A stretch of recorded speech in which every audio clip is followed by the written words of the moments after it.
That's it then. It's all over.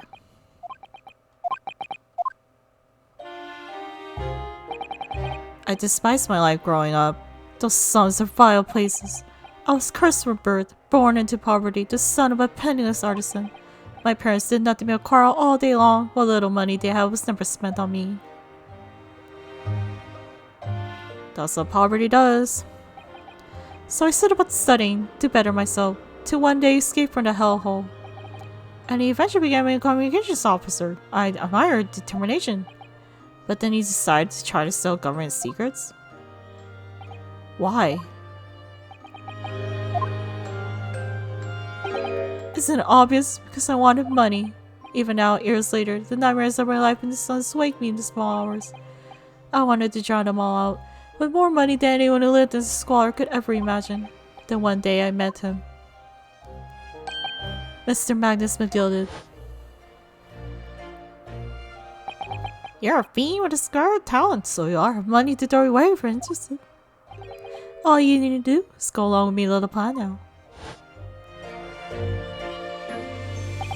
I was to steal the ministry's telegraphic message to McGilded would buy them for a handsome sum. As I was responsible for inspections of the ministry's communications office, it was a simple enough task. The lure of the doubles offerings, how easy it is to succumb. But you must surely realize the seriousness of the crime you're committing. And for that reason, I took great lengths to ensure that my actions are untraceable by using the music box. My father was a brickmaker, though my mother divorced him when I was still a child. Yes, Mr. Mason Milverton. That's right, he was very skilled with his hands. He'd once been a music box maker's apprentice. I imagine his skills would be sufficient to create a machine that could generate Morse code. So I sought out my father again, to employ his services. It was the first time I've seen him since I left the slums 10 years earlier.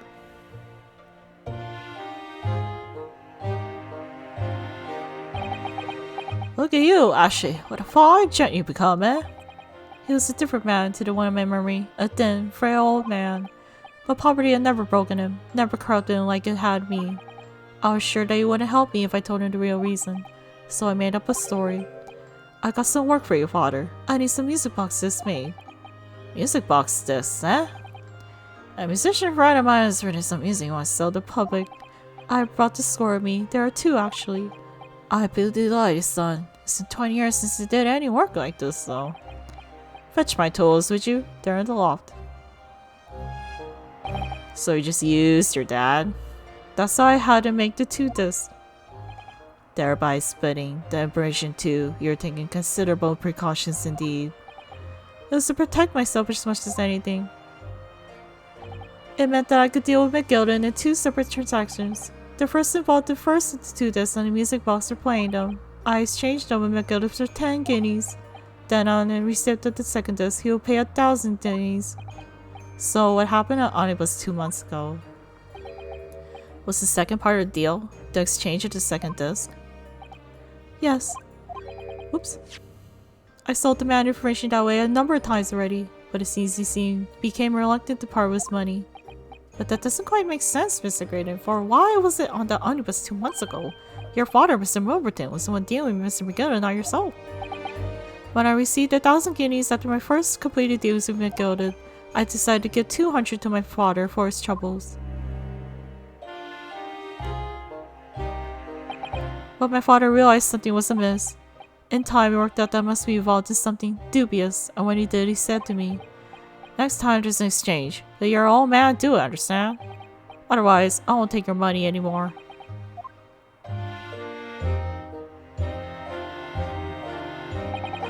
That was my father's way of dealing with him, I suppose. Climb into the omnibus, hand over the second disc, and take the money from McGilded, that's it. He had no idea what was actually on the disc I asked him to make, he never knew. Just like I'll never know why everything was so horribly wrong that night. All I know is that the disc was taken from him, and he never returned home.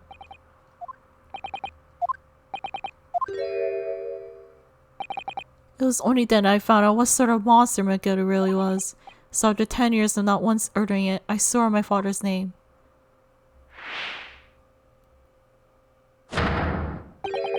To exact revenge. Revenge?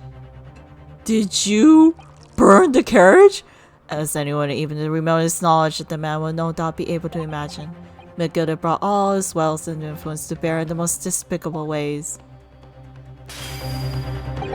To crush any semblance of justice in his trial. The crime scene was tampered with, evidence was fixed, eyewitnesses were bribed. Their trial 2 months ago was a farce from start to finish. My feet had barely touched British soil back then, and I walked into that hornet's nest, completely unaware of the sinister background to it all. I made plenty of money on my deals with McGilda by then, so I spent nothing on my arrangements 2 months ago. I knew exactly who to hire. If you're willing to pay the price, there are people in this city willing to do anything you ask. McGilda himself has shown me that. Are you saying that? I think you have the picture now. After he twisted everything in his favor in his corner to ensure that he walked free. I took matters to my own hands and delivered the justice that monster deserved. That tragic accident following the trial here 2 months ago was planned and executed by yours truly. McGilda's death that one day was caused by this man.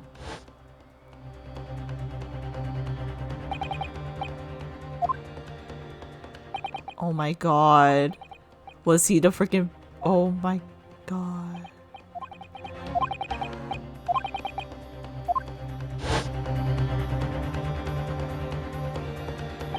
So the policeman came to tell McGilda he is down in the omnibus again. That's right, an imposter hired by me. McGilda used his wealth to manipulate the trial. He paid people to adulterate the news and all manner of false evidence. He threatened witnesses to lie in their testimony. So he gave the man a taste of his own medicine. Once the omnibus was doused in paraffin, one of my sham policemen ushered McGilda inside and sent him on a one-way journey to hell.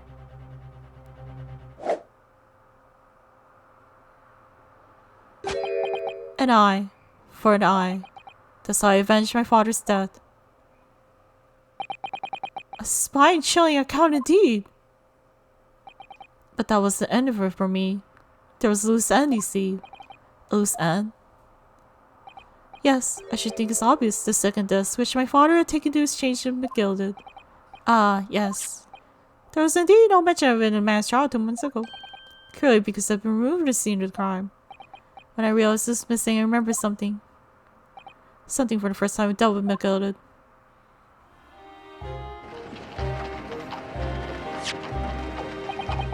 It's the first of the 2 discs and the music box you played on. Well, look at that now. What an ingenious little invention. So then, as promised, 10 guineas for ye, young man. What's this? Winnie makes pawnbroker? Hey, 'tis the pawnbroker's ticket, so it is. You can use it to redeem an article if it's so posited there for ye. There's no need to give a name. Just hand over the ticket and tell the fiend the watchword. I put a jewel in pawn for ye. It'll fetch a good 10 guineas if you sell it so well. I've never heard of a pawnbroker being used in quite that way before. Have you not? Have you not, Mr. Graydon? London's pawnbrokers are very useful places, you know. Each one is like an extremely secure vault.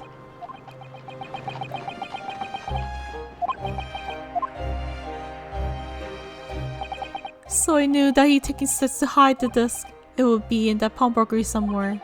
And that the night he killed my father, he must have entrusted the ticket to someone. Yes, to Gina. I remember now that when we first made it Winnie Banks that afternoon 2 days ago, he had a description of Mr. Starr written down. How did you know who you were looking for? From the child, the pickpocket's testimony is very peculiar. Anyone could see that. I rose immediately that she was under McGilda's pawns, that he must have threatened her somehow. I was very convinced it would be her at the ticket, so I started making some inquiries. I had a strong suspicion the girl would come out the woodwork under the redemption deadline, and he was absolutely right. And yes, sure enough, she did. All I needed to do was wait until the girl went to Winnie Banks to redeem the articles. And unfortunately, she redeemed only McGilda's overcoat and the one disc that was in his pocket. The all part of music disc with the second disc inside was missing. Because it had already been forfeited 2 days earlier. I was unaware of the fact, had I not been, I could have avoided my nighttime excursion. Meanwhile, as the investigation of stolen government secrets progressing, I thought the fact that McGilda was involved. Inspector, your cover's fast! My orders to recover the stolen information as quickly as possible. So start gathering fellows' positions, examining whatever you could lay your hands on. We had a full-scale investigation going on in the yard, but we had to keep as quiet as could. Then, when the inspector here took the disc from me in the pawnbroker that day, I became nervous. I ushered the music box and the second disc was still in the shop there somewhere, so I knew that was a race against time. I had to find those articles before the police did. So that's what prompted me to break into place that same night. With the help of your old friends, the Skulkin brothers. What happened that night in the pawnbroker, I can only describe as a nightmare. While Nash and Ringo was searching the counter, I located the music box that sold to McGill on the shelves of forfeited articles. And the second disc was inside.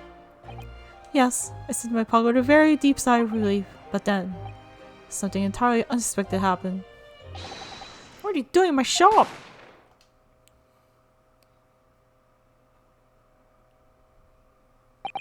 A gunshot rang out of the shop and I felt sharp pain in my left arm. The broker fired his gun and the bullet pierced your limb. Yes, exactly, but unfortunately, I decided to bring my own gun with me that night, just in case.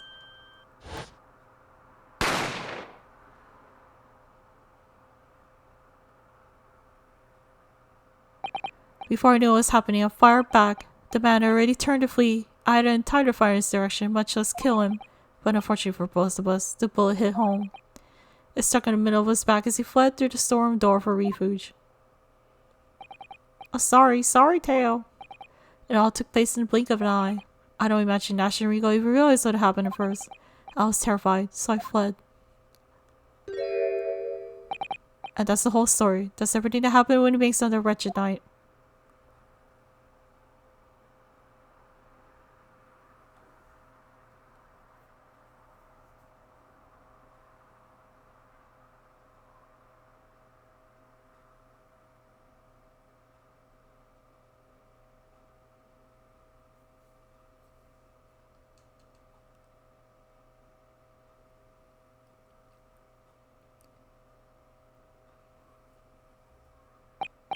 Earlier, you called McGilded a monster.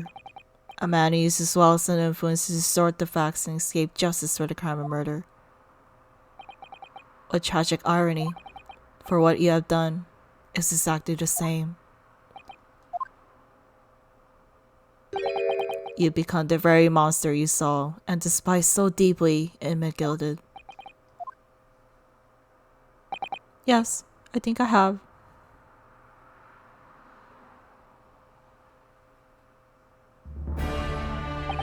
Well, this has been a long and exhausting dark trial, yeah. However, it would seem that the honesty have arrived at the truth. Inspector Gregson, what of Mr. Ashley Graydon?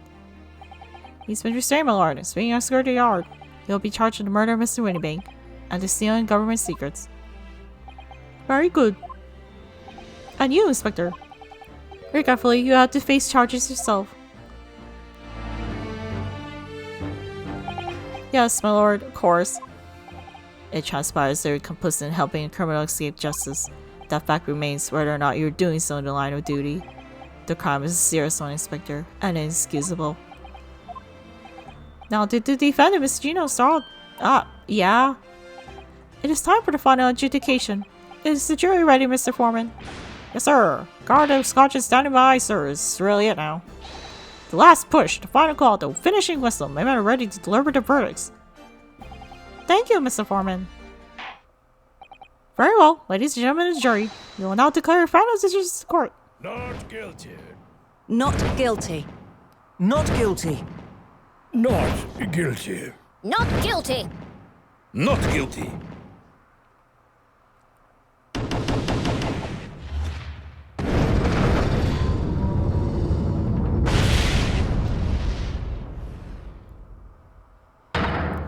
Haha, that's the stuff. I'm off the hook.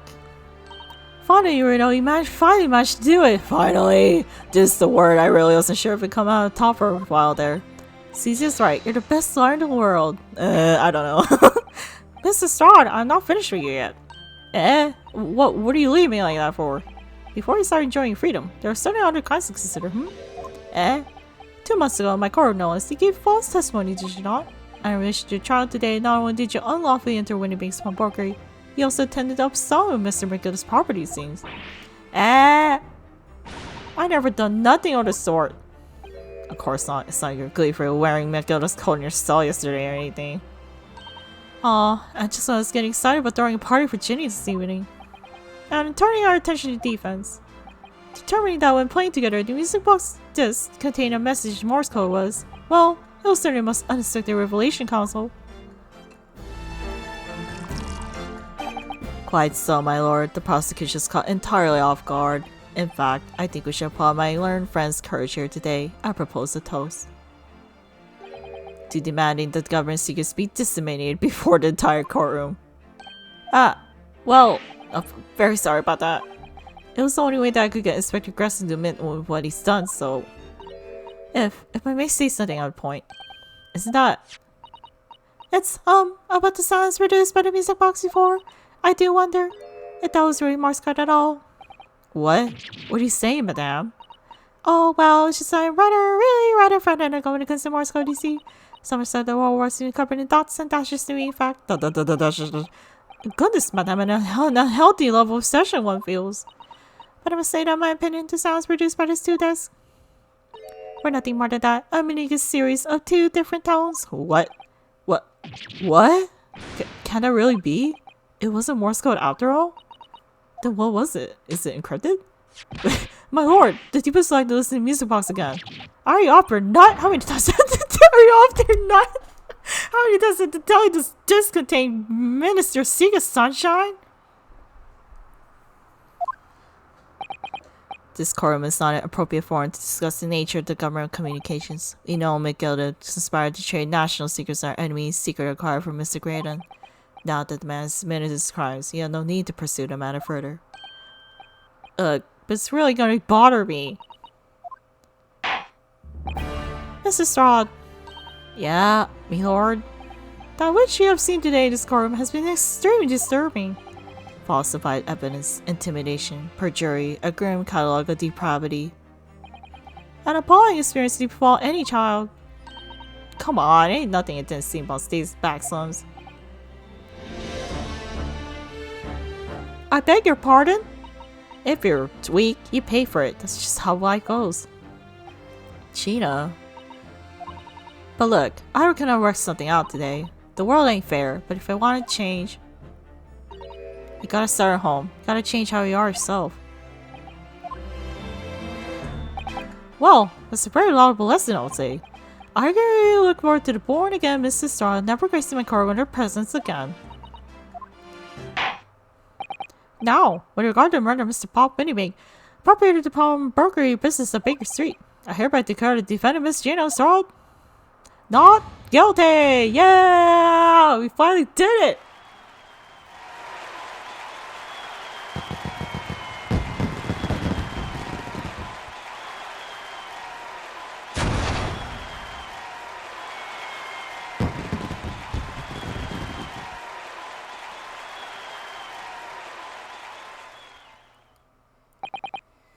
That is all. Court is adjourned.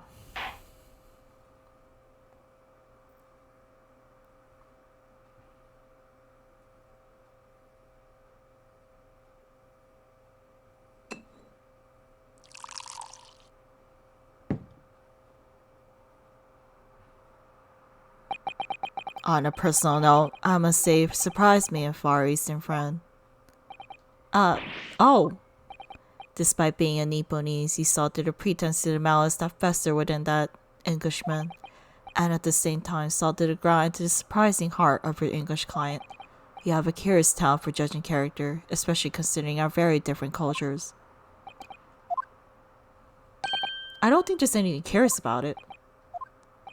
Whether we're from the Empire of Great Britain or the Empire of Japan, we're all human beings. We're not so very different on the inside. You know, I took this case for one very simple reason. To lock swords to you once again here in the courtroom. You did? When I encountered you for the first time 2 months ago, it reminded me of toasting friendship and trust with another Nipponese, only to find my trust betrayed. Through you, I hope to look into the eyes of the man I once knew and try to understand. You mentioned something similar earlier today about total betrayal at the hands of the Japanese. What happened exactly?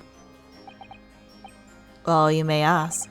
And one day when the time comes, you'll learn the answer, whether you like it or not. Alright, then I'll wait for that day if I must.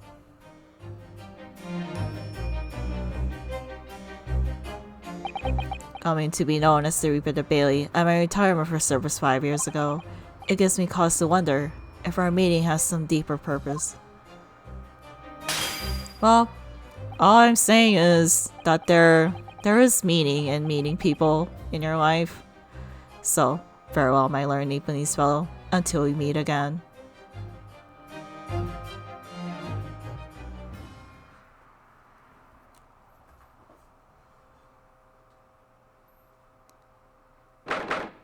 Whew, boy. That took a while. It's done. It's over at last. But where's ours disappeared to?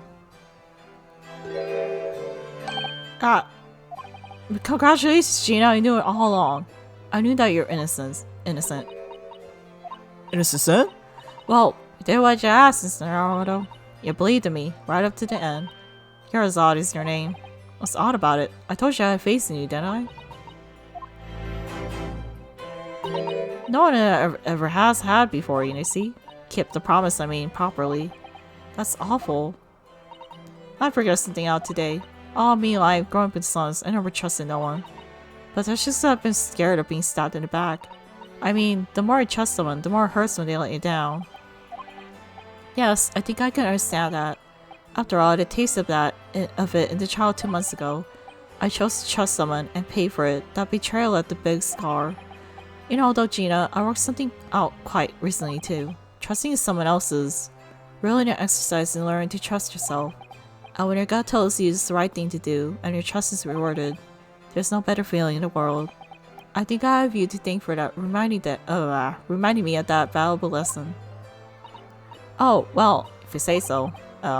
Don't make a fat lot of sense to me though. I try to say that putting my faith in Gina has been a real pleasure. We're crying out loud, pack it in. But I suppose I sort of feel the same way. Sometimes trusting someone else is, alright. Thanks.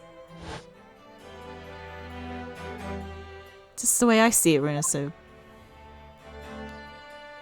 A deepest lord is only as good as his faith in his client. And that comes down to how much faith he has in himself. After this experience, I'm starting to feel like I understand what you mean. Kazuma, am I living up to your expectations? Am I turning out to be the lawyer you believed I could be? Pardon the interruption. Huh? But what the deuce is the matter? Did we know surrounding my dear fellow? That voice. It's too late, but that voice now, Miss Naruhodo. I've been standing here patient in the corner of the room for an eternity. Yes, it was me all along. I just said when you finally noticed me. But you people, we're incessant babbling. Mr. Scholes. Yes, it was me all along, you see. Oh my god. I just didn't even think about it hostile, to be honest. Indeed I was, but I managed to escape again. Oh. I happen to be aware of 1 or 2 foibles that the doctor was tending to me. I merely made my knowledge of the known to the man, and happy issued me with a leave of absence. How very above board. But enough of my adventures. There was a fine victory, Mr. Naruhodo. Your tireless efforts justly rewarded, I feel. Congratulations are in order. As a close friend, I tip my hat at you. Thank you. Some great detective you are. Great as be cold as ice, maybe. Have I irked you in some way, Mr. Strahd? While you've been having a snooze in your nice soft bed, someone's been fighting for our lives. Well, that bullet that caused me to lose a substantial amount of blood is true. So I've indeed been feeling somewhat cold. Not perhaps ice cold as ice, but well, how to feel. Could you take your hands off my neck, please, Mr. Scholes? And in some way, I suppose, congratulations are in order for you too, Mr. Strahd. What's that supposed to mean? Why so half-hearted? Well, naturally, this is my intention to alarm you, but an acquittal in a trial with that particular prosecutor is perhaps a little precarious. Well done, Mr. Sholmes. Not alarming in the slightest. Oh, the raper, Amy? His name was found not guilty in the trial. Will be working on points of dead, Amy? Is that it? The very point he's trying to make. As is implied by the fate of Mr. McGilden, in fact. Ah, but of course, I pay no attention to the irrational driver myself. Yeah, well, don't bother me. Oh, really? Of course not. The way I see it, the Reaper's a bit like I'm like him upstairs. Him upstairs? You mean like God? Huh? Yeah, upstairs knows what's what, right? He knows what people are like on the inside. He went out the wrong end of he wouldn't have got the wrong end of the stick. Those are some codes like that Bach charter. What a rotten to the core. At the end of the day, him upstairs make sure they get what they deserve. I suppose that's one way of looking at it. Divine justice is one thing though. The Reaper's taking matters in his own hands and claiming lives is another. Well, I ain't like the McGillison's world, so I ain't scared. I got principles, see? A trait in which is to be admired, Mrs. Strahd. Oi, just give it a rest, alright? As I was saying, congratulations are in order. The news of her acquittal was very welcome news to me indeed. Let me express my heartfelt congratulations, Gina. Well, there you are, hurry! How long have you been here? Honestly, what did the main interest especially me there? Ah, Iris, my dear, I do apologize. But wait until I tell you what happened. This pair made utter fools of themselves. What happened? As you know, I've been pensioned for disguise. I was hiding in the room just as about. But these idiots didn't notice my presence at all. They had no idea. Can't you imagine, Iris? Would you credit it? I'm not sure really. I beg your pardon. I'm sorry, Hurley, but you just don't have the weighty presence you seem to think you have. In fact, you really have to be careful about that. It's going to land you in trouble one day. I'll be careful. Ouch. Anyway, it's such a shame. I was so hoping to throw a party for Ginny tonight, but you won't be able to come, will you? Don't look like I'm gonna be going nowhere for a while. You heard the justice patter. I got stuff to make amends for repairing all of them offenses. What was it again? Breaking and entering, taking the box of stuffles and blah blah blah. Yes, I think you'll find out basically being a pickpocket is the main offense. But that being an offense is job, isn't it? I don't think so. Still, it's got me thinking all this. Maybe I should start looking for another line of work. I mean, you didn't start up a Bazaar, did you, Otto? Well, no, but I was never a pickpocket. Well, anyway, I reckon I could make a change. I'm gonna do something for all of them not like me for the slums. Something that makes a difference for them. That's a wonderful idea, Ginny. I'm sure you could do it.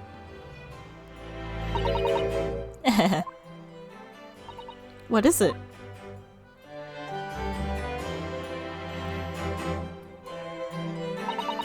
Nothing. Miss Gina Strahd. Alright, the guys arrived, man. We haven't been to Red Gables once. Right. Well, looks like I'm off then. Yes, goodbye, Gina. And good luck. Otto? Yes? Huh?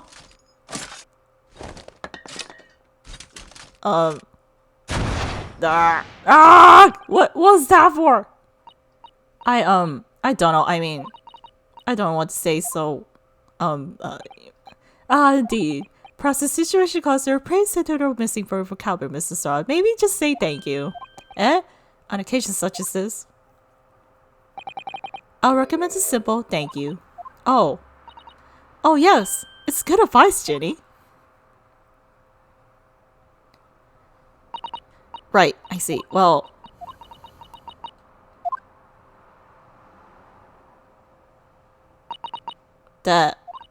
Thanks, Otto.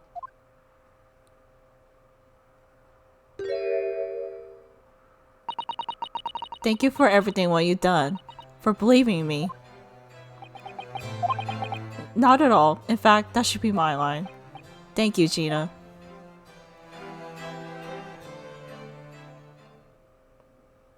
I don't know, it's just so rewarding just defending a client that didn't do it, you know? Well, there she goes. I wonder if I'll ever see her again. Well, quite the indomitable prick purse. Oh, I nearly forgot. I brought a paper outside. It's a special edition. This child is all over the front page. Pickpockets, innocence proven. Isn't it wonderful? You should have shown it to Gina, Iris. She would have been thrilled. Oh no, Celia B. But anyway, would you like the good news or the bad news? Not again. Well, what do you say, Runo? Hurley? As usual, I think I'd rather get the bad news out of the way first. Absolutely not. I have no intention of listening to anything but good news. And there you have it. How people answer that question says a lot about them, doesn't it? Let's not go there. Alright then, maybe let's start with the good news this time. The rain has finally stopped. It has a record level of rainfall, apparently. Well, that's good news indeed. We can journey back in greater comfort. Alright then, what's the bad news? The huge storm has left the seas very choppy. The channel in particular is awful, so sailing out of Dover have been delayed by a day or more. Wait, Dover? That's right. If we head to the station immediately, we may still make it in time. Whoops.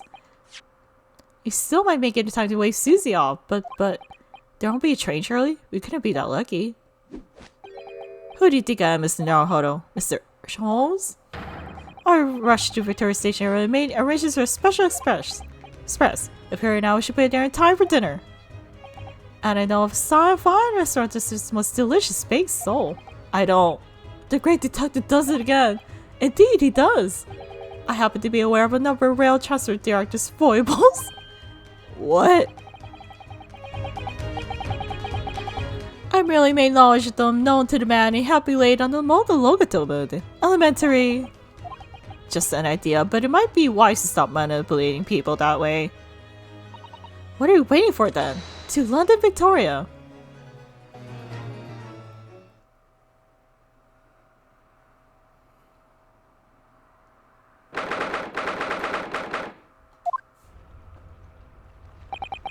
That took someone longer than anticipated.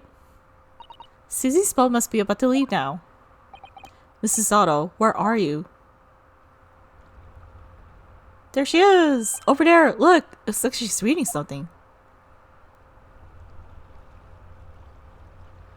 Huh? Hold it! Mrs. Otto, wait! What are you doing? She's like, Mrs. Naruhodo, what are you doing here? I came as soon as you could after trial, I mean. We heard that stands were being delayed due to bad weather, you see. Oh, I see. Then tell me, how did Gina's trial go? It went well. She was acquitted.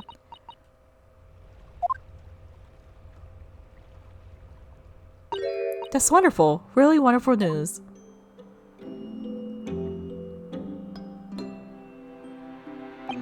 The book you're about to throw in the sea. It was your Encyclopedia British Law, wasn't it?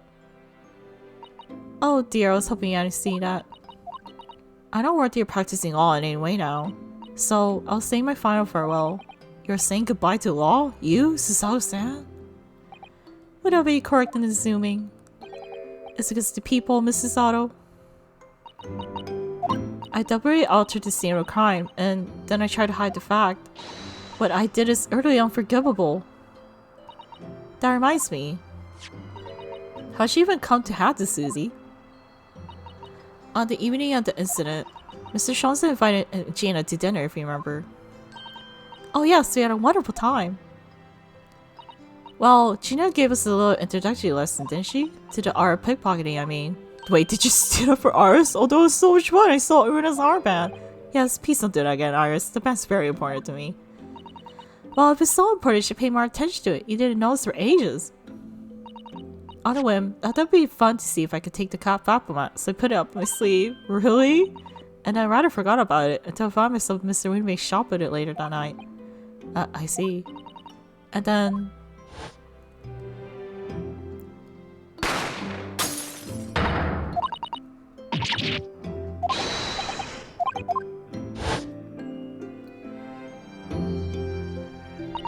After Mrs. Naruhodo left the shop, I started to think that Dora started playing on my mind. The storm door, I mean? Yes, Ichino was entering the shop, I realized it could only be behind that door. At that moment, the little device that I had up my sleeve sprang to mind. I was so worried about Gina, I simply had to know. So, I used the cop Vapomat to read the people on the door. I was captured and put a print at the shop. by one of Hurley's red-handed recorders. Indeed, it was of the first importance at that point. Precisely when the people was made, that information would prove to be Mr. Naruhodo's greatest weapon. Though naturally, without proof, it would have amounted to nothing. But when I looked through the hole in the door, the sight that met my eyes made my blood run cold. Thoughts started to run through my mind. I remembered the trial 2 months earlier, the trial of Magnus McGilded. I thought about how I manipulated the evidence of arranged false testimony to secure his freedom. It made the British justice system feel very dark and sinister to me. And then a terrible thought occurred to me. What if some wicked criminal was planning to do the same thing now? Because from the appearance of the crime scene, it looked exactly as though Gina shot Mr. Windybank. Even though I was sure she would never have done such a thing. You're worried about that the true culprit tried to frame her for the crime? That's right, but then I realized it would be very difficult for anyone to give false testimony in this case. What do you mean? Well, the crime appeared to have happened behind the door of a locked room. For someone to claim falsely that witnessed it, there would have been a way to see behind the door. For which, a people would be the very thing. Only the people I made wasn't actually there until after the crime had been committed, of course. And the criminal would know that, so it wouldn't make any difference. But the possibility of a rather ingenious trap was there, was it not? A trap? Is that why she did it? So, is that why you kept it a secret, Susie? You never mentioned that you made the people to anyone, not even the police. I know, and I knew at the time what I was doing was wrong, a criminal offense even. That's why I decided to confide in Mr. Jones. If Mr. Naruhodo was coming back to the corner with no other possible means of escape, the truth about the people could save him. That was my plan. She really does think of everything. But then, why did you just tell me everything before the trial began? My dear fellow, you're not thinking straight. If she had done that, it would have rendered your complicit in the whole escape had. You could have been disbarred if you had been seen to have unknowingly tampered the crime scene. So Mrs. Sod decided to show the burden of responsibility alone. For your sake, and Mrs. Sod's. Mrs. Otto. The truth is, when it happened, I did it because I lost a little of my faith in the law. Oh.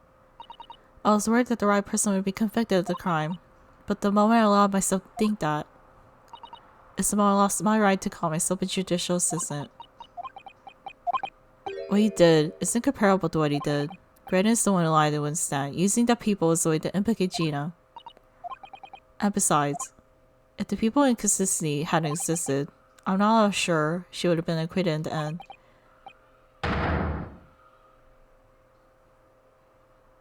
Mrs. Otto, what you did saved Gina's life.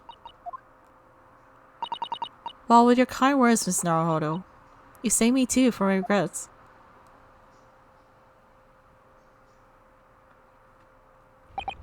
Well, you still be thankful Mr. Sod's freedom has been assured. Yes, exactly.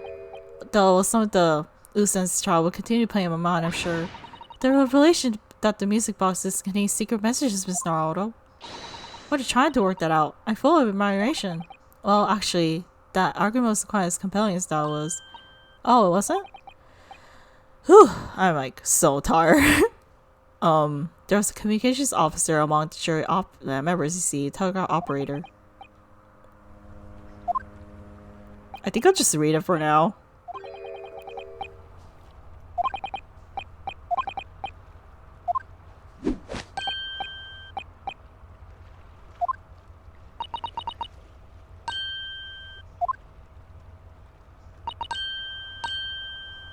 Asogi?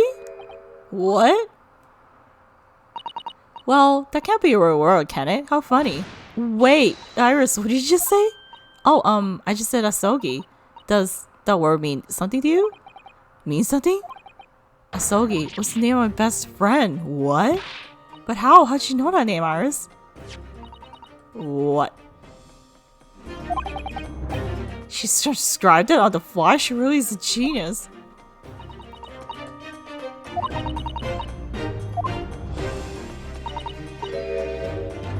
Was the code in Japanese?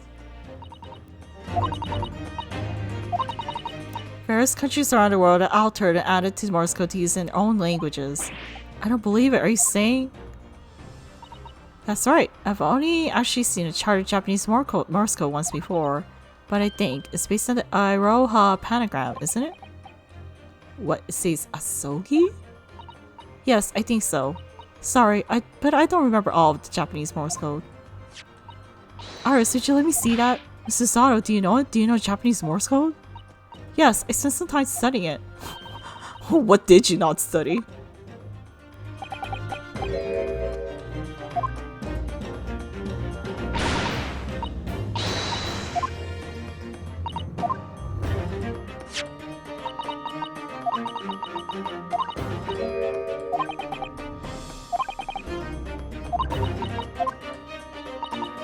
There's no doubt this message is written in Japanese oracle code, so the British Empire uses Japanese for secret communications? I don't understand the reason why, but the message appears to be a list of 4 people's names. 4 names?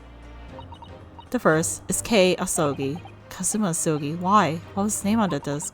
The second is A Shin. Shin? I don't recognize the name. The third is T. Guru Gusun. Guru Gregson? Oh, what? And the last name. What's the matter, Mrs. Sato? It's just so strange, so unexpected. Oh, what is it, Susie? The last name is J. Wilson. What? Wilson? John H. Wilson? You mean Daddy?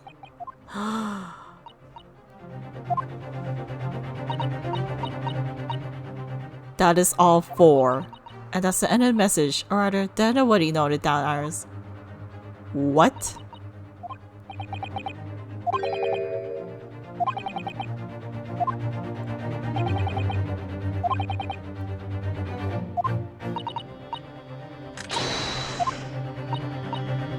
Oh, well. Your dad is dead, Iris.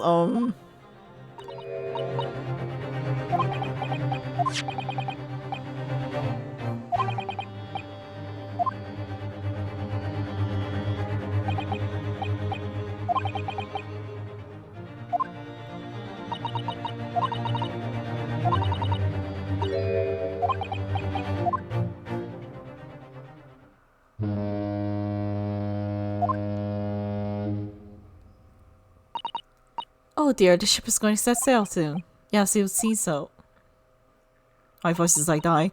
I'll stand the steamship first to the port of Dunkirk in France. Then I'll change to a larger passenger vessel bound for Japan. You're really going then, Susie. We wish you a safe passage, Mrs. Sato.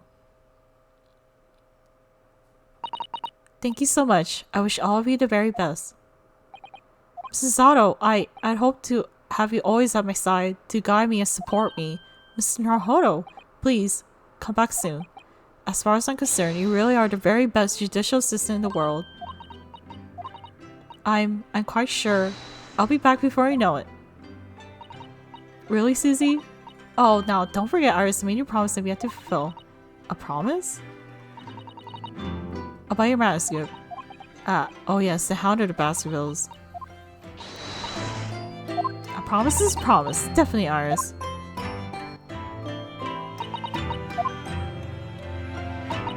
Miss Naruhodo.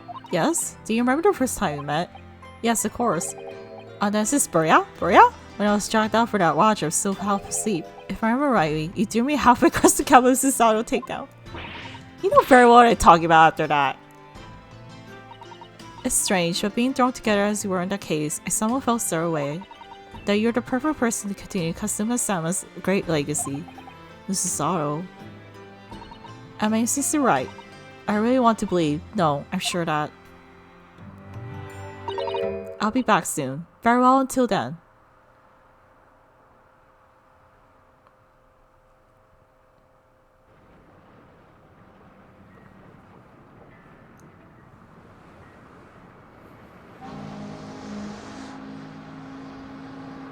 Somehow we seem to have come to the end of the adventures of Ryunosuke Naruhodo.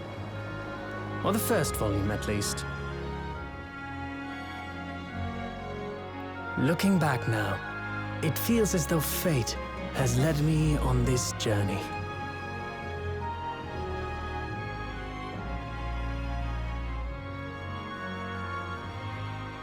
fate led me to becoming a lawyer, to traveling halfway around the world, to meeting the great detective. I'm sure there'll be trials and tribulations ahead. Of course there will. But whatever happens, I know I'll be able to turn my fortunes around.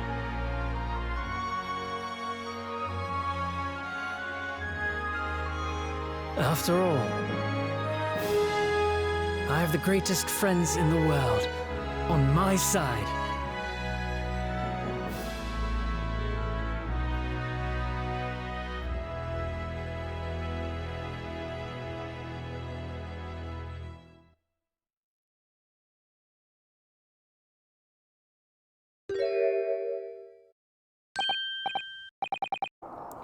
Ah, yes, Mrs. Naruhodo. Yes, Mr. Sholmes.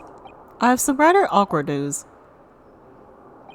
The railway company has decided to sue over the special express train, apparently, huh? It caused such a commotion online, all the trains have to wait at stations. But really, we would never have made it to Dover in time otherwise. Anyway, I explained everything. How is it all your fault? Huh? I believe a form of complaint should be delivered to your office tomorrow, but not to worry, my dear fellow. According to Mrs. Sato, you love defending yourself in court. Huh? What? It's alright. I'm perfectly happy to testify. Wow. He really didn't look to send a man to do something so outrageous, see? Mr. Sholmes. Yes? A word, if you don't mind. Why, certainly. Any word you like, be it out, my dear fellow. Oh yes, I love Bruno's words. I know just the one you use here. Then I really must say... Objection!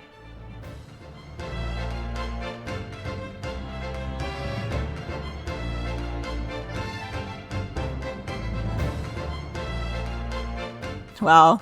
Well, that was the game. Thank you so much for watching. I actually recorded for almost 2 hours because I want to know what happened. Oh, in the following weeks, hundreds of music boxes were added pictures all over Europe. Something was afoot. Don't trust I ordered them all myself. So advertising for sale with, used by Mr. Sholmes to solve an important case. And the money I've earned. Consulting detective work pays a pittance by comparison. Wow. This freaking guy. But yeah, I actually really enjoyed this game. I think it's gonna be in the top 5 Ace Attorney games I played. Like, I think my most favorite game is still Trials and Tribulations, and then the second Ace Attorney game that I really liked was Dual Destinies. It was my first Ace Attorney game, so it still holds a space in my heart. And then third place goes to Professor Layton versus Ace Attorney. I actually really like that game. And then yeah, this game is gonna be on my top 5. Alright, I think I'll just enjoy the credits for now. But yeah, I'm gonna go quiet, and then yeah, I'm just gonna like look at the credits. Thank you so much for watching The Great Ace Attorney. I'm gonna like go on a break, and then I'll be back. So yeah, thank you so much for watching the end of The Great Ace Attorney. Bye bye. I'll see you guys next time.